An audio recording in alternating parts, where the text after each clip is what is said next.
Hey guys, I finished my 11th sketchbook, so of course that means it's time to jump right into a brand new one, and I'm just gonna take you guys along with me. So I got these two Leuchtturm 1917 sketchbooks. I've never tried these before, but I've heard so many good things about them, and I love the colorful covers, so I really wanted to try them out for myself. And these took ages to come in the mail, and I've been waiting for them for a pretty long time, so I'm super excited that they're finally here and that I get to try them.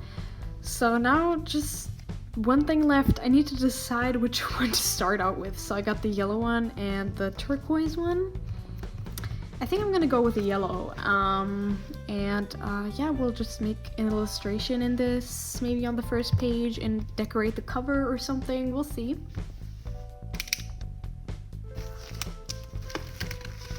Oh my god, it looks so nice. The cover feels really great too. I love that the elastic is yellow as well. That's really, it just looks so nice. I don't want to ruin it, but honestly, it's about to get ruined anyway because like I'm gonna just dump all my art stuff in it. So yeah, I'm gonna take off the paper thingy here. Oop, it's stuck. Okay, there we go. Oh. There was paper in there that fell out. So we have a little Leuchtturm booklet thing here that shows like the different kind of sketchbooks that they have and stuff. Okay, cool. I think they also have like a lot of notebooks and stuff. And a little card. Super cute. Okay. So yeah, without the paper thingy, the sketchbook is really just very nice and clean, looks nice and yellow. It's super bright. I think it's kind of blowing out the camera too. So yeah, let's have a look at the paper. Oh, that crack when you first open it is so satisfying. Okay, so here you can write your name and your address. Well, this is pretty thick too. Like, actually really thick paper. Ooh, okay, and now here we have the actual sketchbook pages. Oh my god! They feel really nice. They're like super smooth. The paper has like a very great color. On the back of this, it says that it has like true color tone thing, so it doesn't like make your colors look any different from what they would usually look like. So the paper has a good color. Yeah, it's super thick and super smooth. I feel like pencil is gonna look really great on this. Oh my god, and the bookmark. The bookmark. There's two bookmarks? Wait. Oh my god. I did not expect this. That is awesome. That's really cool. So if I I can mark like the page that I'm on right now and like an important page I want to remember. I'm so excited about this. You have no idea. And in the back here we have some more stuff. There's like, ooh, okay. Oh, wait, this is so cool. This is like stickers, so you can like write stuff on them, and like a sticker to put on the spine of the book. Wait, why is everything about this just literally so perfect? I might use this to write down like the number of the sketchbook. That's kind of cool. I mean, the sketchbooks are kind of expensive, so I guess you're getting something for it, but still, like, it's really cool. And this also has a pocket in the back, which is something I always love. Oh, so nice. I love the paper pockets. Really awesome. So yeah, this sketchbook feels great. I'm like so excited to start working in it. What's up, voiceover me popping in here. So before I actually got started with working on the cover, I did some watercolor swatches in this sketchbook because watercolors were the one thing that I was kind of worried about because, I mean, this sketchbook is not made for them. It's more like for markers and pencils and all that stuff, pens. So it's not really meant for using watercolor or anything like that. So I still wanted to like see how well I could work on it, and like the swatches turned out fine. It's like the watercolor, you know, doesn't look like terrible on it, but you can tell that the paper is like not taking it too well. Like you can't really get very nice washes, and the colors kind of dull down when they dry. But if you want to make like simple drawings in the sketchbook, it should be fine if you use like a small wash of watercolor, but I wouldn't go too heavy on it, so yeah, that's just something I wanted to try out. So I thought about what I wanted to do with the cover, and then I looked through some of my old sketchbooks, and I found my 8th one, which I painted a character on. Some of the like really old subscribers may remember this. I painted my character Twinkle on the cover of my 8th sketchbook, and maybe some of you guys have seen one of my more recent videos where I redesigned that character. And this is like the redesigned sketch of her, and I thought to kind of like mark this milestone or like kind of show an evolution in my art or whatever, it would be cool to paint Twinkle on the cover again, but in her redesigned version. So I really like this pose that she has going on here. So I thought, why don't I just like completely take this, trace it with some tracing paper, and then transfer it onto the cover so we can paint it, so that I don't have to like sketch around and kind of ruin this cover, so we can like keep this as clean as possible. So I whipped out my pencils and put the piece of tracing paper on top of my sketchbook sketch, and then I covered the back of the tracing paper with some chalk pastels, as you can see, and then I put the drawing back on the sketchbook and went over the lines that I had made on the paper again to kind of like press through the pigment, and here you can see that everything got transferred onto the sketchbook, and I just cleaned up all of those smudges with a Q-tip, and now the sketchbook is basically ready to paint. So I'm prepping my paint, getting out some gouache paints. I am using the primary set from Schminke, and I think it's like a really nice gouache set, which is why I love using it, and I thought it would be perfect for painting on the cover because it's just really smooth, and I didn't want my cover to get like, I don't know, really bulky. I kind of wanted everything to stay nice and smooth and flat.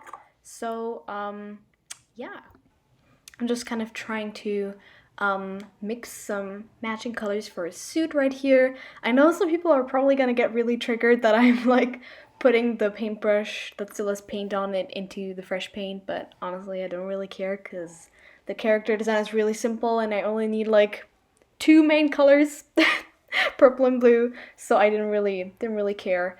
So now here I'm starting out with painting the base color of the suit. So I'm basically just starting to block in a main color section here, starting with the lighter blue, and then she has these like panels on her suit that are a bit darker but like the same kind of blue. So that's the other color next to that that I mixed, and I'm actually just using like a random piece of paper as a palette here because I don't know, it was just lying around. And I mean, it works fine, right? So I am kind of trying to keep this whole painting more or less simple, not going like too crazy with insane shading and making everything look super crazy polished. I just kind of wanted to have, can you call it like a cell shaded look? I don't know. Just a pretty simply shaded look. It's nothing crazy. Just some like very clean shadows, no like crazy blending. I made sure not to go too overboard with that because it's easy to like overblend. And I kind of wanted to have some harsh shadows to give the whole piece a bit more interest and make it look not as, I guess, yeah, artificially overblended. I don't know. Recently, I've really been liking just using very, very harsh shadows without blending them too much because I feel like, I don't know, these shapes just make your piece look more interesting, and I don't know, I enjoy it. It's like one of the differences I noticed as I guess my art progressed a bit, because I used to worry a lot about like making everything super smooth and perfect. It's the same with digital art, honestly. And now I have kind of learned to play around with shapes a bit more. I'm a bit more confident with them. I'm not saying that I'm like the best at it, but I feel like I've definitely learned a lot about how I am able to, I guess, utilize these shapes instead of just blending everything out to the gods. But yeah, basically almost done with like the main coloring, like putting all the important colors down. Now I'm working on our helmet a little bit more, and that's pretty much everything for the gouache part of this cover painting. Okay, dudes and dudettes. Why did I just say that? Anyway, I finished the gouache part of this. The speech bubble is still kind of drying, but the suit is pretty much done, and her face and everything. So now it's time for line art, which is why I got 2 purple fine liners here. This one is a touch liner, a purple one in 0.1, so pretty fine. And then I also have a purple Pigma Micron pen, which is 0.5 thickness, so a little bit more on the thicker side. So I'm gonna try to outline like the very border of the character with the darker one, and for like details in the face and stuff, smaller stuff, I will use the lighter and thinner fine liner. I'm a tiny little bit scared. Oh crap. Okay, looks like we're running into a small problem. Since I used normal gouache and not acrylic gouache, which I don't know any of, the fine liner is sorta like wet enough to reactivate the paint, so it's kind of like sticking to the pen and I can't properly line it. So I'm gonna have to be like really careful with this.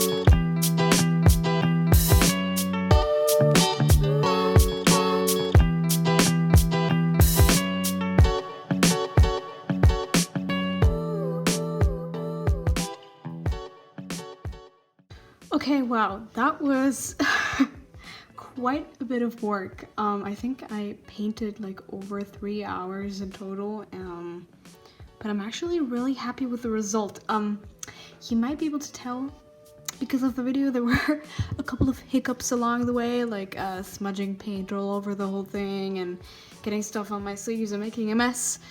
But we finally arrived at our finished product, and now I was thinking that since this is water-soluble gouache, we should probably seal it so nothing like destroys the painting. And then we also need to draw on the spine and write sketchbook 12 or something that I usually do. Maybe I actually will end up using one of these like tags that the book came with. We'll see. But then we also have to stick in maybe one of these stickers to put like the information in here or something, or write my name, or like when we started the sketchbook and all that stuff. And then this thing will be officially started.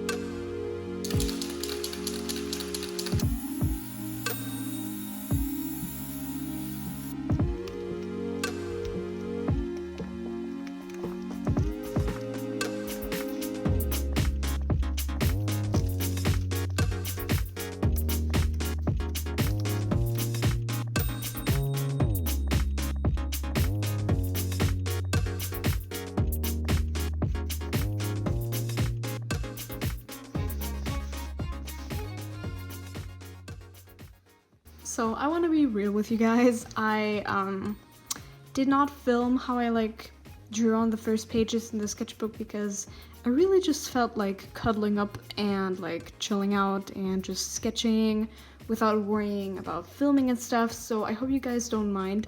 And I guess as a replacement, I'm gonna film some sketch with me episodes in the sketchbook to kind of make up for not having that, I guess, sketching sequence in this video. So instead I'm just going to show you guys what I did so far. So I basically have like a spread here that's just all over the place, like most of my sketchbook pages. So I have like some twin chicks, some hand studies, a weird raven, some brush pen stuff. Then I have some pencil sketches, and then there's more to come later. So yeah, I guess this is pretty much it for this video. So I finished the cover and I started my new sketchbook, sketchbook number 12. Still can't believe that it's number 12 already, but yeah.